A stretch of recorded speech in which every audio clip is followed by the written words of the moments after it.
नमस्ते जी, this is the second part of our chapter bhakti Sufi traditions, भक्ति सूफी परंपराएं।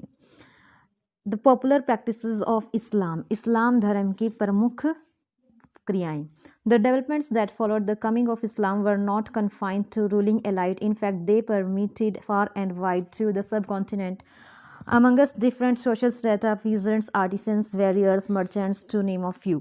देखिए, अब ये इस्लाम धर्म जो था वो सिर्फ शासक वर्ग तक ही सीमित नहीं था, अपितु ये पूरे के पूरे उपमहाद्वीप में दूर दराज तक फैला और इसमें विभिन्न सामाजिक समुदाय के लोगों ने, जैसे किसान हैं, व्यापारी हैं, योद्धा ने इस धर्म को अपनाया था। और all those who adopted Islam accepted a principle, the 5 pillars of the faith that, और कोई भी व्यक्ति जो इस्लाम धर्म को अपनाता था उसको इसके 5 पिलर्स फॉलो करने पड़ते थे। मीन्स 5 प्रिंसिपल, इसके 5 सिद्धांत जो बताए गए हैं उनको फॉलो करना पड़ता था। Firstly, there is one god Allah and prophet Mohammed is his messenger. सबसे पहला जो सिद्धांत है इसके अनुसार अल्लाह एकमात्र ईश्वर है और पैगंबर मोहम्मद जो हैं वो उनके दूत हैं। Second is offering prayers 5 times a day. हर एक दिन में 5 बार नमाज पढ़नी चाहिए जो भी व्यक्ति इस्लाम धर्म को कबूलता है। Third, giving alarms. अलार्म्स का जिसको जकात भी कहा जाता है, यहाँ पे अनुदान दिया जाता है, दान दिया जाता है। Next is fasting during the month of Ramzan. Ramzan के महीने में व्रत रखना इसका नेक्स्ट प्रिंसिपल है। और last is performing the pilgrimage to Mecca hajj. और जो भी व्यक्ति इस धर्म को मानने वाले हैं उनको वर्ष में एक बार मक्का की यात्रा करनी होती है, हज की यात्रा करनी होती है। Now, the popular practices of Islam, the universal feature of Islam declined due to the sectarian practices and the influence of local customary practices। अब देखिए यहाँ पे क्या हुआ कि इस्लाम धर्म जो है अब उसमें जो स्थानीय संप्रदाय थे उनके कारण और स्थानीय विचारों के कारण अब ये जो धर्म था ये 2 भागों में बट गया था, सुन्नी और शिया। For example, Arab Muslim traders who settled Malabar coast adopted Malayalam language and matrilineal system। अब जितने भी अरब मुस्लिम व्यापारी जो यहाँ पे आए वो सबसे पहले मालाबार कोस्ट पर आकर के, मालाबार तट पर आकर के बसे और उन्होंने यहाँ की जो लैंग्वेज है मलयालम लैंग्वेज को अपनाया था। एंड यहाँ का जो मैट्रिलिनी सिस्टम था, मातृगृहता जो प्रणाली थी उसको अपनाया था। अब ये मैट्रिलिनी सिस्टम क्या होता है, हमने इससे पहले वाले चैप्टर में भी पढ़ा है कि इस सिस्टम में स्त्रियों के विवाह के बाद अपने मायके में ही वो अपने संतान के साथ रहती हैं और उनके पति उनके साथ आकर वहाँ पे रह सकते हैं। तो इस सिस्टम को इन्होंने अपनाया था, इसे मातृगृहता भी कहा जाता है। The best example of the blending of a universal faith and local tradition is mosques। अब देखिए सबसे महत्वपूर्ण जो इसका यूनिवर्सल फेथ था, मीन्स जो सार्वभौमिक विश्वास था और स्थानीय ट्रेडिशन थे, वो थी मस्जिद का निर्माण करना। The architectural feature of mosques are universal orientation towards Mecca and the placement of the mihrab, prayer niche and the minbar. देखिए अब इन्होंने क्या किया कि मस्जिद के लिए जब आर्किटेक्चर जो था, मीन्स जो वास्तुकला की, स्थापत्य कला की जो विशेषताएं थी वो ये थी कि जो भी ये बनाया जाता था इमारत का मक्का की तरफ मुंह करके मेहराब और मिनबार की स्थापना की जाती थी। There are variation such as roofs and buildings material. और इनके जो रूफ होते थे, छत होती थी, और इनके निर्माण के लिए जो बिल्डिंग निर्माण के लिए जो सामान यूज़ किया जाता था वो भी अलग अलग होता था। यहाँ पे आपको अलग अलग टाइप की अलग अलग मॉस्क्यूज दिखाई गई हैं। यहाँ पे देख लीजिए, ये एक आपको चंपारण पेरुमल जुमा मस्जिद कोंडुगुलेरू की दिखाई गई है। नेक्स्ट है मलिक दिनार मॉस्क्यू। इनका स्ट्रक्चर आपको देखना है कि इस प्रकार से बनाई गई है, ये राउंड में बनाई गई है यहाँ पे। और इससे पहले जो थी वो आपने देखा कि इसका ऊपर एक शिखर बनाया गया है, ठीक है। और नेक्स्ट यहाँ पे आपके पास आता है, यहाँ भी इन्होंने एक बिल्कुल ही एक नुकीली हट यहाँ पे बनाई गई है और ये आपको अलग अलग टाइप की यहाँ पे सारी की सारी मस्जिदें दिखाई गई हैं। अब यहाँ पे एक मस्जिद आपके पास आती है, the Shah Hamadan mosque in Srinagar on the bank of the Jhelum, built in 1395, is one of the best example of Kashmiri wooden architecture।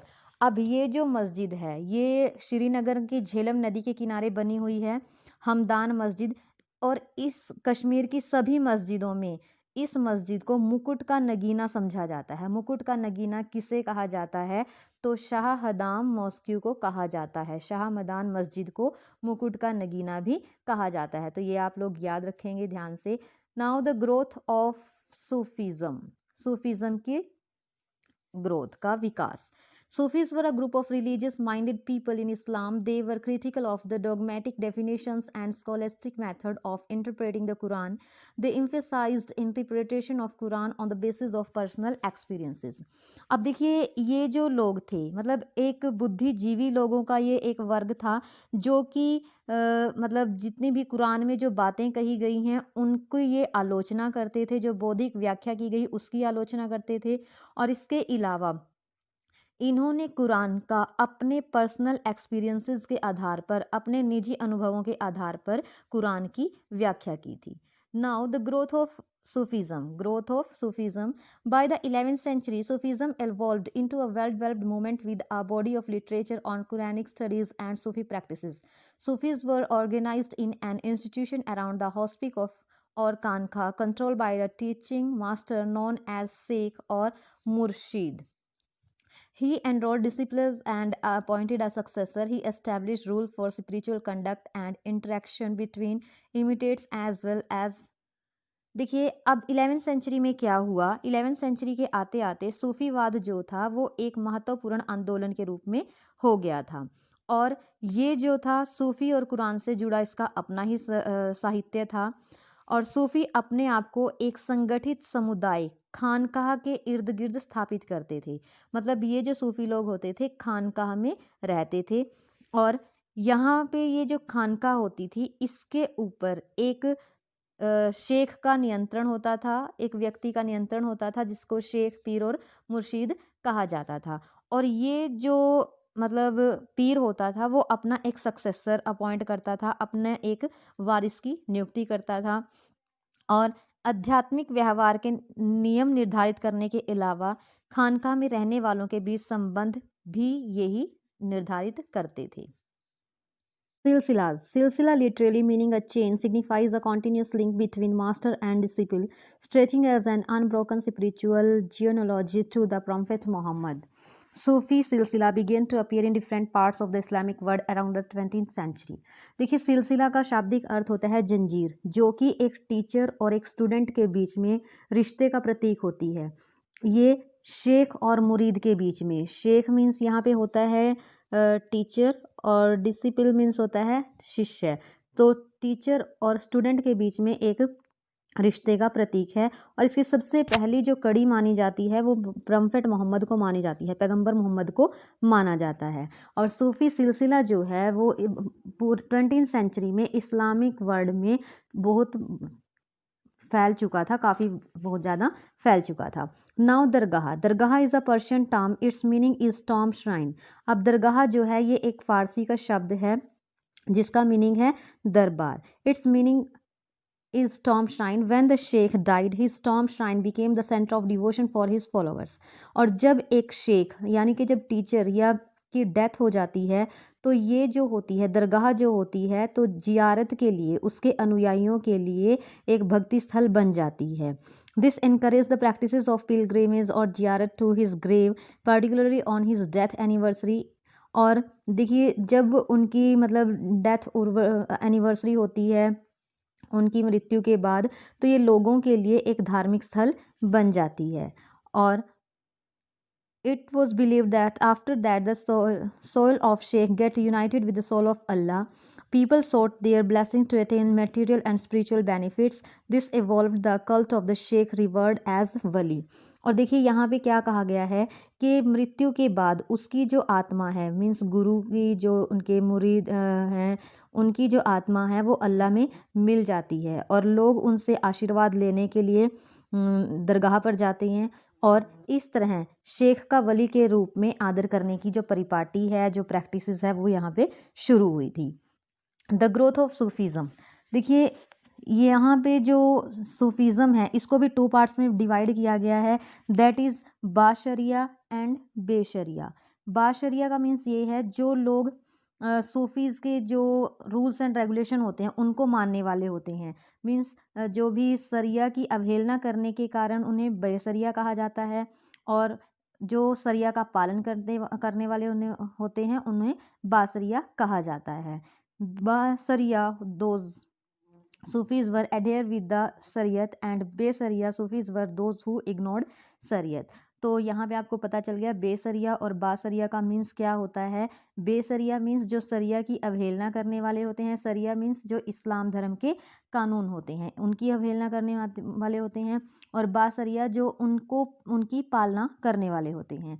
The Chishtis in the subcontinent, उपमहाद्वीप में चिश्ती सिलसिला। Of the groups of Sufis who migrated to India in the 12th century, the Chishti were the most influential। देखिए सूफियों का जो group 12th century में भारत में आया था उनमें सबसे महत्वपूर्ण जो सिलसिला था वो चिश्ती था, सबसे ज़्यादा प्रभावशाली था। This was because they adapted successfully to the local environment and adopted several features of Indian devotional traditions. और इनका सबसे ज़्यादा प्रभावशाली होने का मुख्य कारण क्या था कि इन्होंने यहाँ के परिवेश को अच्छी तरह से अपना लिया था, और यहाँ की जो भक्ति परंपराएं थी उनको भी इन्होंने अपना लिया था। Chishti orders founded in India by Khwaja Moinuddin Chishti, his disciple was the famous Bakhtiyar Kaki. देखिए चिश्तीज ऑर्डर में सबसे पहले जो हैं ख्वाजा मोइनुद्दीन चिश्ती हैं जिन्होंने इसके स्थापना की थी, और उनके शिष्य हैं Bakhtiyar Kaki. Famous Chishti leaders Nizamuddin Auliya and Nasiruddin Chiraghe Delhi भी इनको कहा जाता है। और Suhrawardi order famous leader Shaikh Shahabuddin Suhrawardi and Hamiduddin Nagori. तो ये सुहरावर्दी जो ऑर्डर थे इनके सबसे फेमस जो लीडर हुए हैं वो शेख शाहिबुद्दीन सुहरावर्दी हुए हैं और हामिद उल दीन नगोरी हुए हैं। नाउ लाइफ इन चिश्ती खानकाह में जीवन। The Khanqah was the centre of social life. It comprised several small rooms and a big hall where inmates and visitors lived and prayed। देखिए खानका जो था वो सामाजिक जीवन का एक केंद्र बिंदु था। यहाँ पे अनेक छोटे छोटे कमरे होते थे और एक बड़ा हॉल होता था जिसमें सारे के सारे लोग जो थे वहाँ पर आ करके रहते थे। The sheikh lived in a small room on the roof of the hall where he met visitors in the morning and evening. There was an open kitchen. देखिए शेख जो था वो हॉल में मतलब स्मॉल रूम था उसका, और जो छत थी उसके हॉल में वो रहता था अपने परिवार के साथ, और सुबह शाम वहाँ पे जो भी मेहमान लोग होते थे उनसे आकर के ये मिलता था, और वहाँ पे एक ओपन किचन होता था जिसे लंगर हॉल कहा जाता था। ठीक है। From morning till evening people from all walks of life came to seek the blessing from the sheikh in various matters. और शाम और सुबह अनेक लोग अलग अलग मतलब लोग जो थे वो इनसे आशीर्वाद लेने के लिए आते थे। Other visitors including poets as such as Amir Hussain Siddi, Amir Khusrau and the court historians Ziauddin Barani and all of them wrote about the Shaikh. और इसके अलावा अनेक ये हुए हैं पोएट्स हुए हैं जो इनके दरबार में आए और इन्होंने इनके बारे में लिखा था। मेनली आपको ये पता होना चाहिए कि इनसे मिलने कौन कौन लोग आए थे। अब इनके नाम यहाँ पे आपको दिया है, अमीर हसन हैं और अमीर खुसरो हैं। ठीक है, तो इनके नाम याद रखिएगा। The practices that were adopted by the Chishtis in their khanqah. अपनी खानकाह में इनके द्वारा क्या क्या काम किए जाते थे, मतलब कौन कौन से रूल्स ये लोग फॉलो करते थे। Firstly bowing before the sheikh के सामने झुकना। अब यहाँ पे भी ये क्वेश्चन आप लोगों के पास बन गया है, कौन कौन सी प्रैक्टिसेस ये लोग परफॉर्म करते थे। ऑफरिंग वाटर्स टू विजिटर्स, जो भी विजिटर आते थे उनको मिलने के लिए उनको पानी पिलाना। शेविंग द हेड्स ऑफ इनिटेट्स, और दीक्षितों के सिर का मुंडन करना। यौगिक एक्सरसाइज और यौगिक व्यायाम आदि इनके व्यवहार का द्योतक थे। Shaikh Nizamuddin appointed his disciple to set up hospices in various parts of the subcontinent. अब शेख निज़ामुद्दीन औलिया ने अपने अनेक आध्यात्मिक वारिसों का चुनाव किया और उन्हें महाद्वीप के अलग अलग भागों में, उपमहाद्वीप के अलग अलग भागों में खानकाह स्थापित करने के लिए भेजा था। In this way they came in touch with the people which led to the popularisation of Chishti practices teaching and also the fame of sheikh. और इस प्रकार से चिश्तियों के उपदेश, व्यवहार और संस्थाएं तथा शेख का यश चारों ओर फैल गया और उनकी तथा उनके आध्यात्मिक पूर्वजों की दरगाह पर अनेक यात्री आने लगे थे। चिश्ती डिवोशनलिज्म, जियारत एंड क्वाली। अब चिश्ती उपासना, जियारत और कव्वाली। देखिए जियारत का मीन्स होता है प्रेयर करना, ठीक है, जियारत का मीन्स होता है प्रेयर करना। Pilgrimage called ziyarat, tomb of Sufi saint in prevalent all over the Muslim world। अब सूफी संतों की दरगाह पर की गई जियारत सारे इस्लामी संसार में बहुत ज़्यादा प्रचलित है। This practice is an occasion for seeking the Sufi spiritual grace. और ये जो अवसर होता है इस पर जो शेख होता है उसके आशीर्वाद की कामना की जाती है। For more than 7th century people from different walks of life express their devotion in at the dargah for the 5 great Chishti sons।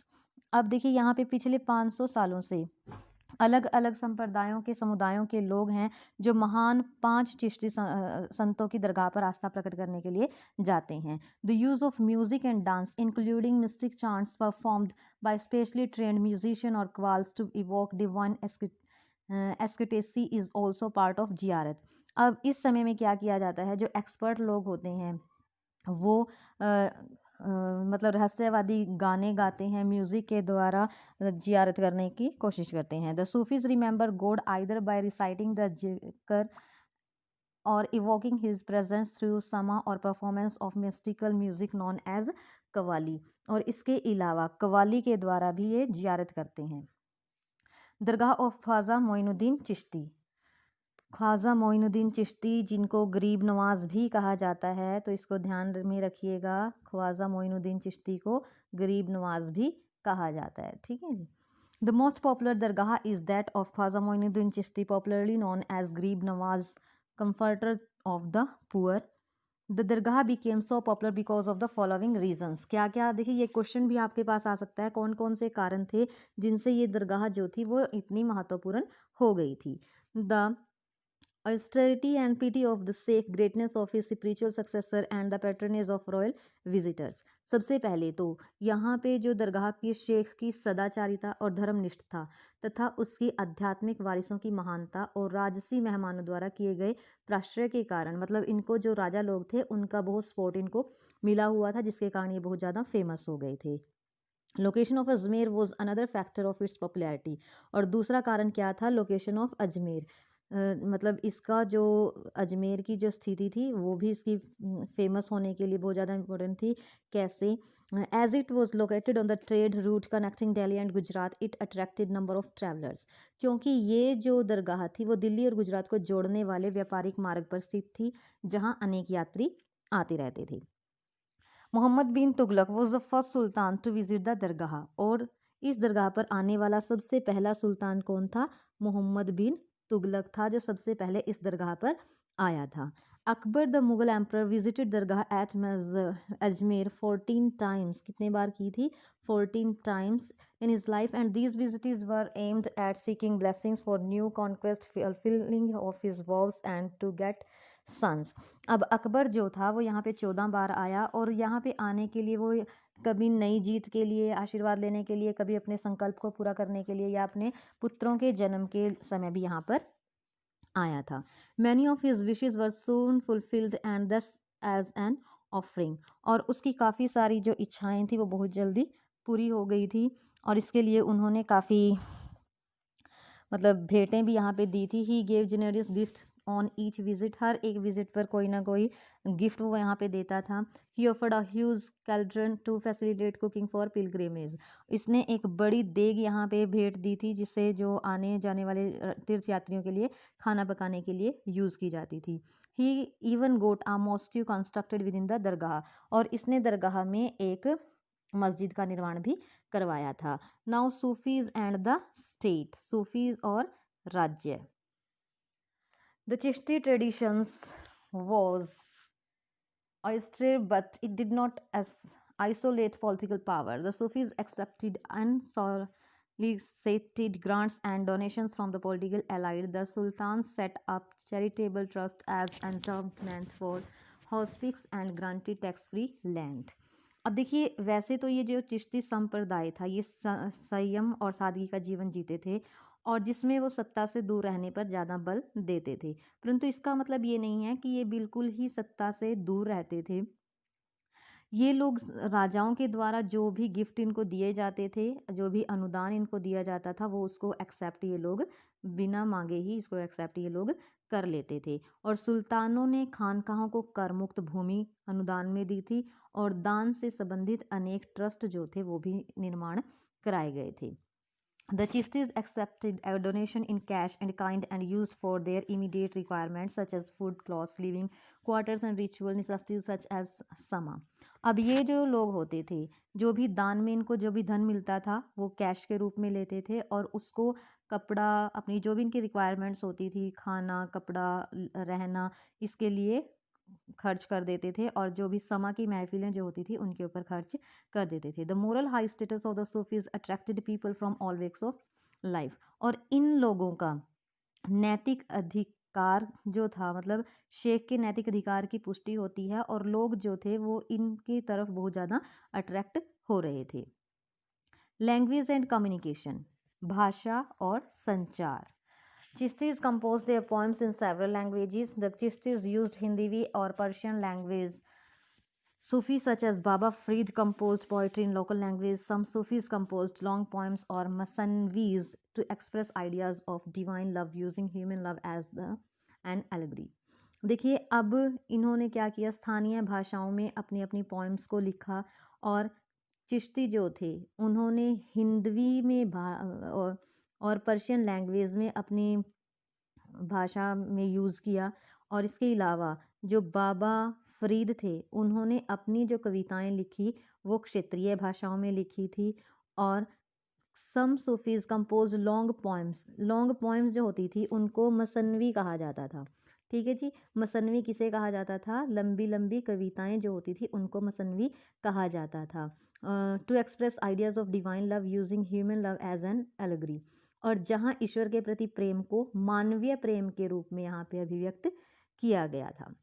Sufi poetry was composed in the Dakhni language around the Bijapur and Karnataka region. और इसके अलावा सूफी कविताएं जो थी वो बीजापुर और कर्नाटक क्षेत्र में दक्खन लैंग्वेज में भाषा में लिखी जाती थी, दक्खनी भाषा में लिखी जाती थी। Other poems were in the form of Lyorinama or wedding songs. The Sufis of this region were inspired by the Kannada Vachanas of the Lingayats and the Marathi Abhangs of the Sant of Pandharpur. और इसके अलावा यहाँ पे कुछ रचनाएं की थी जो लोरीनामा और शादीनामा के रूप में लिखा जाता था। और ये था कि ये जो रचनाएं हैं ये लिंगायत और मराठी जो वो थे, लिंगायतों द्वारा लिखे गए कन्नड़ के वचन और पंढरपुर के संतों द्वारा लिखे गए मराठी के अभंगों ने भी उन पर बहुत ज़्यादा प्रभाव डाला था। New devotional paths, dialogue and dissent in north India. नवीन भक्ति पंथ और उत्तरी भारत में संवाद और असहमति। During the 14th and 15th century, Kabir was one of the most outstanding example of poet saint. देखिए 14th और 15th सेंचुरी में जो कबीर थे वो सबसे अप्रीतिम कवि थे। Verses ascribed to Kabir have been compiled in 3 distinct traditions. और कबीर ने अपनी जो कविताएं लिखी हैं वो 3 विशिष्ट परिपाटियों में इनको संकलित किया है। Sources to reconstruct the life of Kabir, life of Kabir के मतलब जीवन को रिकंस्ट्रक्ट करना। The Kabir Bijak is preserved by the Kabir Panth in Varanasi and in Uttar Pradesh. अब कबीर बीजक जो है वो वाराणसी और उत्तर प्रदेश के स्थानों में संकलित की गई थी कबीर पंथियों के द्वारा। The Kabir Granthavali is associated with the Dadu Panth in Rajasthan and many of his composition are found in Adi Granth Sahib. और कबीर ग्रंथावली का संबंध राजस्थान के दादू पंथियों से है। इसके अतिरिक्त कबीर के कई पद आदि गुरु ग्रंथ साहिब में भी संकलित हैं। तो इन्होंने 3 प्रकार की पोएम्स लिखी हैं जो कि आपको कबीर पंथ में और ग्रंथावली में और आदि ग्रंथ साहिब में मिलती हैं। Now teachings of Kabir, Kabir की शिक्षाएं।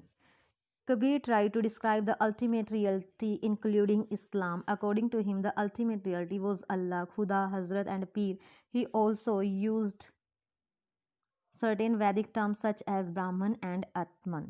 देखिए अब कबीर बानी की सबसे महत्वपूर्ण जो विशेषता है कि उन्होंने इस्लामी दर्शन की तरह ही वे सत्य को अल्लाह, खुदा, हजरत और पीर कहते हैं।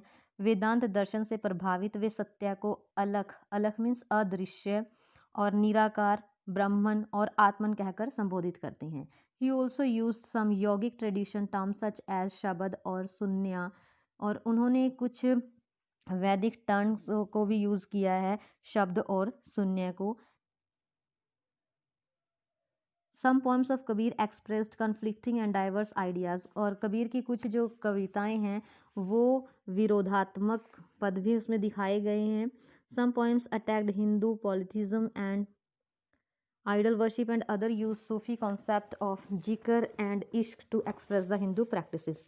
और इसके अलावा उन्होंने हिंदू धर्म के बहुदेववाद और मूर्ति पूजा का खंडन किया है, और इन अन्य कविताओं में जिक्र और इश्क के सूफी सिद्धांतों का इस्तेमाल नाम सिमरन की हिंदू परंपराओं की अभिव्यक्ति करने के लिए इन्होंने किया है। Now Baba Guru Nanak and sacred word, Baba Guru Nanak Dev ji और पवित्र संसार। Baba Guru Nanak was born in a village called Nanka Sahib near Riavi in Punjab in 1469. He trained to be an accountant and studied Persian. He was married at a young age, but he spent most of his time among Sufis and Bhakats. He also traveled widely. देखिए, इनका जन्म 1469 में हुआ था ननकाना साहिब में, जो अब पंजाब में है, मतलब पाकिस्तान में है। उन्होंने फ़ारसी पढ़ी और लेखाकार अकाउंटेंट के कार्य का प्रशिक्षण किया। छोटी आयु में ही उनकी शादी हो गई थी, और उन्होंने अपना ज़्यादातर समय सूफ़ी और भक्त संतों के जीवन के बीच में गुजारा, और उन्होंने दूर दराज की यात्राएं भी की थी। Now teachings of Guru Nanak Dev, his teachings are well reflected in his hymns. These hymns suggested that he advocated a form of nirguna bhakti. He rejected sacrifices, ritual baths, image worship and the sculptures of Hindus and Muslim. उन्होंने अपनी शिक्षाओं में जो भजन और उपदेशों पे ज़्यादा ध्यान दिया है। उन्होंने निर्गुण भक्ति का प्रचार किया, और उन्होंने सभी बाहरी आडंबरों को, जैसे यज्ञ अनुष्ठान, मूर्ति पूजा, कठोर तप, स्नान आदि को भी अवहेलना उन्होंने की है। According to him, the absolute or Rab had no gender or form. He proposed a simple way to connect to the divine by remembering the divine name. उन्होंने रब की जो उपासना की है, उन्होंने कहा इसका कोई भी स्वरूप नहीं है, कोई भी लिंग उसका नहीं है, और उन्हें अलग अलग नामों से, अलग अलग रागों से वो गाते हैं। He organized his followers into a community. He set up rules for congregation worship. He appointed one of his disciples, Angad, to succeed him as a preceptor. Guru Nanak did not want to establish a new religion.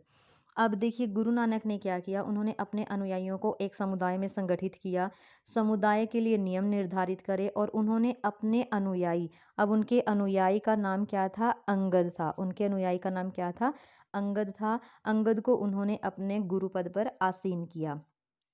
और गुरु नानक देव जो थे वो किसी भी नए धर्म की स्थापना करना नहीं चाहते थे।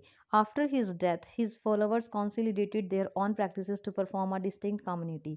और उनकी मृत्यु के बाद उनके अनुयायियों ने अपने आचार विचार को संगठित करके अपने को हिंदू और मुसलमान दोनों से ही अलग कर लिया था। द फिफ्थ गुरु, गुरु अर्जुन, देखिए ये नाम पता होने चाहिए। फिफ्थ गुरु कौन से हैं, नाइन्थ गुरु कौन से हैं, 10th गुरु कौन से हैं, ये जो भी आपके यहाँ पे दिए गए हैं यह सब आपको पता होना चाहिए। तो फिफ्थ गुरु कौन से हैं, गुरु अर्जुन देव, और 10th Guru Guru Gobind Singh ji.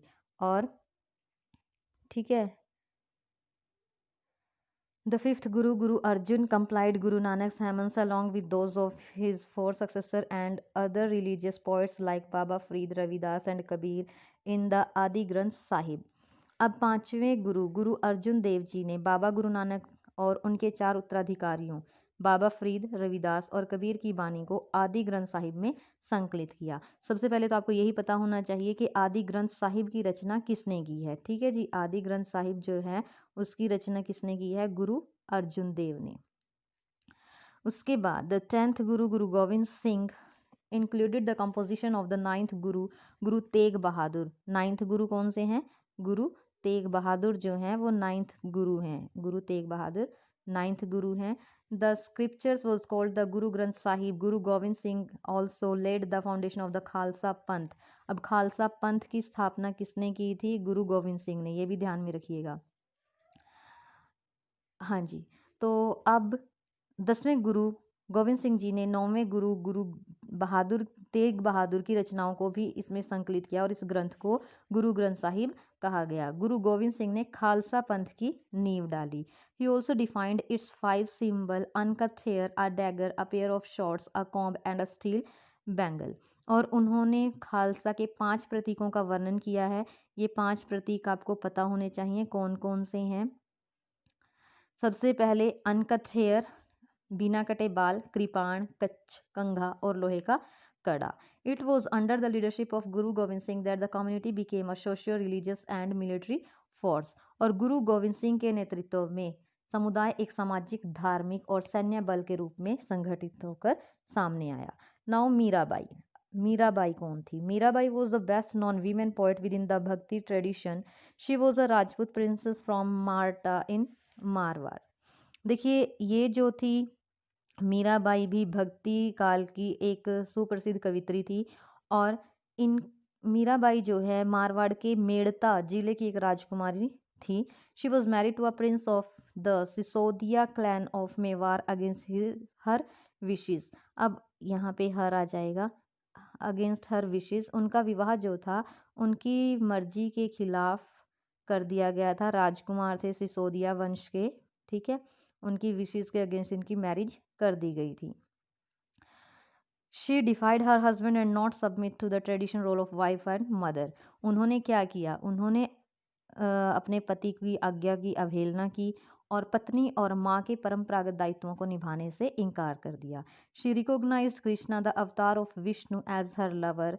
Her in laws try to poison her but she escaped and lived as wandering singer composing songs with intense expression of emotion.